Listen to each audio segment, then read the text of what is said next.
welcome to Fearless DIY Music. My name is Tristan Lass, and today we're going to begin a journey on rehabilitating this old Stella Acoustic guitar for about the third time since I've had it.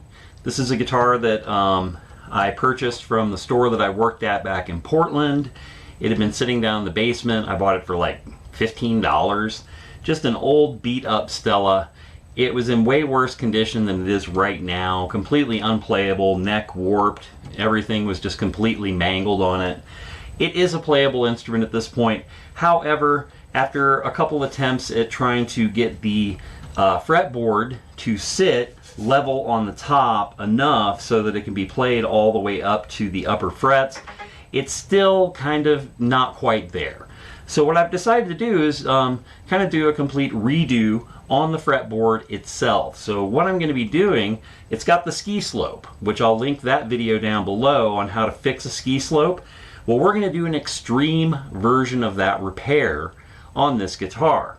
What it's going to involve is removing all of the frets, sanding the fretboard completely flat, doing a refret, and then hopefully this guitar will have a lot of legs under it and it'll be playable. So without further ado, I'm going to just do a series of check-ins as I go through the process. I'll probably show the guitar once I have the frets removed, coming up now. Alright, so it's just a few minutes later, and I thought I would remove some of these on camera because they're coming out like butter. This fretboard is obviously made of just like crap wood. This guitar is just a plywood guitar made with, you know, the lowest cost materials imaginable, you know, in the mid 40s. It's probably a mid to late 40s Stella. So anyway, I'm just going to go ahead and yank some frets here on camera. It's really easy, but in general, when you're removing frets, you want to begin at one end, and I usually just work myself gently across and pop them out like that. If a fret is glued in, which these are not, you do want to go ahead, and I have my soldering iron all set up and ready to go, and if I needed to heat the frets to loosen up whatever, you know, adhesive might be in there to hold the fret, help hold the frets in. And there is none. They're just coming out. They were installed dry, and they're just little cheapo brass frets, and they're just, like I said, popping out like butter. So yeah, I just work from one side, go across, being mindful not to get tear out, even though this wood is very low quality. And by the way, the color on this is painted on, so we're actually going to have a very light colored fretboard when we're all done here. So that'll be kind of cool. I'm thinking about doing block inlays, just using some matte black paint to make some fret markers. Once we get it all set and done and refretted, we'll see what we think about that. But yeah, just popping out frets. Got one more to go here. You can see how fast it's going. And that's it. Another essential guitar tool I'll do a short on, your fret snipper / fret remover tool. Very, very critical. Alright, frets are removed. Now, the next steps will be, I'll go ahead and get my leveling beam and kind of, you know, gauge where the ski jump begins, and I'll sand that down first using my block here. And then when I have everything, you know, when I have that kind of taken down, I'll sand the whole fretboard down flat, dead flat, using these dead flat leveling beams. I'm playing around with the idea of maybe putting a slight radius on it, but I think to keep it, you know, kind of in the spirit of what these guitars were, I'll probably just sand it dead flat. But these beams are key. I have the shorty, I've got a longer one right there, and then I've got my dead flat edge over there that I'll use to check and make sure that the fretboard is perfectly flat before I go ahead and put the new frets in. Alright, I will show this after I have it all sanded. Alright, so I'll throw a few pictures up. I, you know, sanded out the fretboard. I did put a radius on it. I went ahead and did 20 inch radius.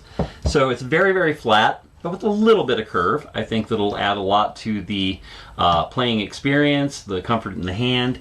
Also, it'll make leveling the frets really, really easy because I'll be able to use my leveling block. That was the main motivation to me going ahead and putting a slight radius on this fretboard. And so it's cleaned up and all of the fret slots are ready to go. It's ready for fret install. I've already bent some fret wire, which I have right here. But I thought I would do, before we move on to the next step, which will be, I'm going to cut all the frets. I'll probably do that off camera. I'll have them all laid out on tape. And then I'm going to go ahead and start installing them. And I'll probably film like installing one fret, just to kind of show the basics of how to do it. It's not difficult. But I thought I would show off my homemade fret bending tool. So basically you take your fret wire and you've got to get it curved. Otherwise it has a tendency, if it's flat, it has a tendency for the ends to pop out. You want to have the fret be naturally curved to the radius of the fretboard. It will lay in there nice and even and flush and won't have a tendency for the ends to pull out. So I'm going to throw up some pictures of this actual device, but I'll just run this fret wire through real quick to show you how it works. Okay, so I put the tang of the fret, which is the stick of the T of the fret, through here in between two little bolts with bushings, and I've got a little groove in there to hold the tang, and then I use a dowel to apply pressure against the other bolt, and I quite simply just run the wire through the tool. You can see it coming out, and it should be nice and curved when I get done feeding it all the way through. Okay, there we go. I'll just yank that through real quick, and there you have it. I have a very nice bend on this fret so that when I install it, the ends will, just match right up with the radius of the fretboard, and we're ready to go. So, off camera, I'm going to chop up all the frets, get them in order. I'm going to be chopping them up using my fret snipping tool here, which is also what I use to remove the frets. Just ran a short on that not too long ago. You should go back and check it out. Essential guitar tool. And we'll bang a fret in here in a moment.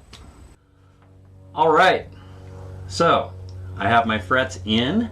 I'm saved the 3rd fret as the last one I'm going to put in. I'll do that on camera just to kind of demonstrate how I install frets. There's lots of different ways to install frets. There's fret presses, there's different ways to hammer, there's different types of hammer to use. I use just a very basic brass head, fretting hammer, nothing fancy.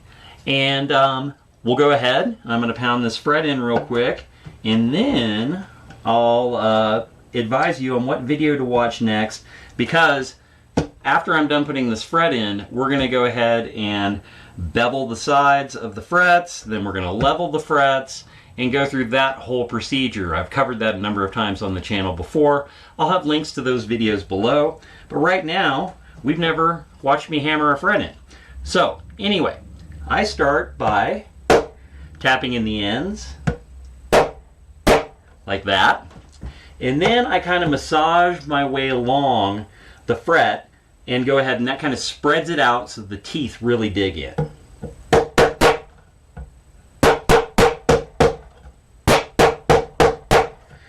And you notice how I was kind of going like that with the hammer.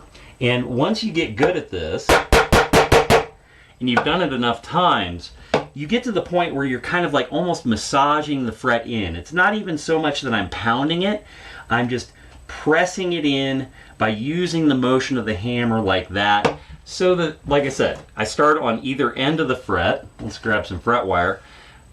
I put one end in on either side, and then I press the fret out to the ends, and that causes those teeth to really dig into the wood. I didn't have to use glue or anything like that to install these frets. They've gone in clean, a dry install, and they're perfect. All right, next up, after I pound the fret in, I come along with my clippers, clip the ends, and there we go.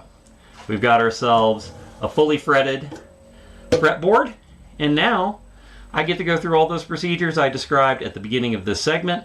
Those links will be down below on how to bevel frets, how to level frets, crown, polish, the whole nine. All right, when we come back, we'll be putting the finishing touches on this, and we'll go over, some of the finer points. One thing I know is that this old bridge that is dead flat is going to have to be altered to accommodate the new, even though it's an ever so slight radius, we're going to need to radius the bridge as well. So we'll be back in a moment.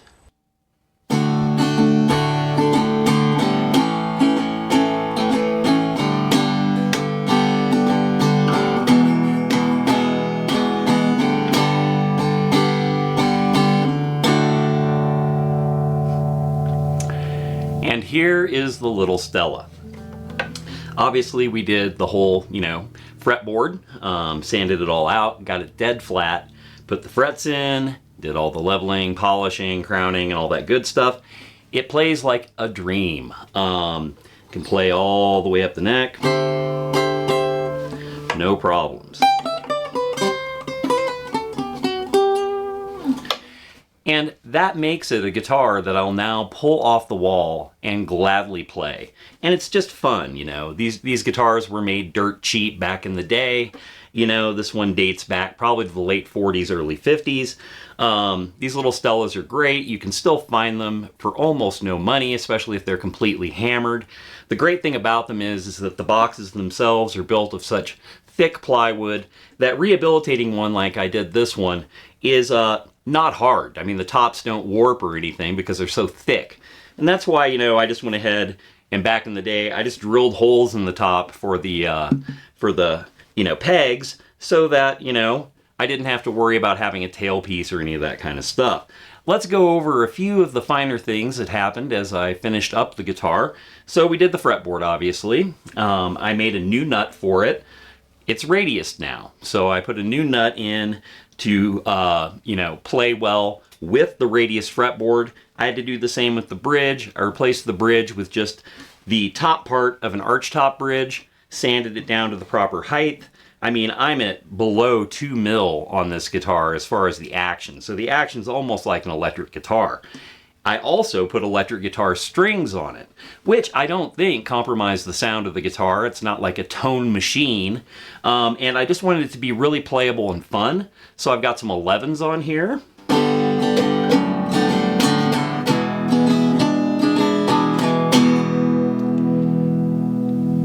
And it rings out nicely. It sounds fine. You don't have high expectations with a guitar like this. But I wanted to do this just to show that you can take something that you would think is just kind of like a thrift store throwaway or whatever, and if you put the effort in, it did take many hours to go ahead and sand the fretboard out, do the refret and all that stuff, but I was really shocked. This is actually a piece of maple. So, it actually had good wood hiding underneath the paint and all the garbage on top of it. Putting the slight radius on there makes it eminently playable compared to the flat fretboard it had before. So anyway, just a fun project. Thought I'd share it with you. Hope it inspires others to rescue these cheapo guitars from the past and actually fully revamp them so that they become real machines that you can play and enjoy. All right, if you made it this far into the video, I'd appreciate a subscribe. Likes and shares are also greatly appreciated. And leave something in the comments. Have you ever done anything like this to one of these types of guitars? Or just share a pet project that you enjoyed. All right, you take care, hit subscribe, and we'll see you next time.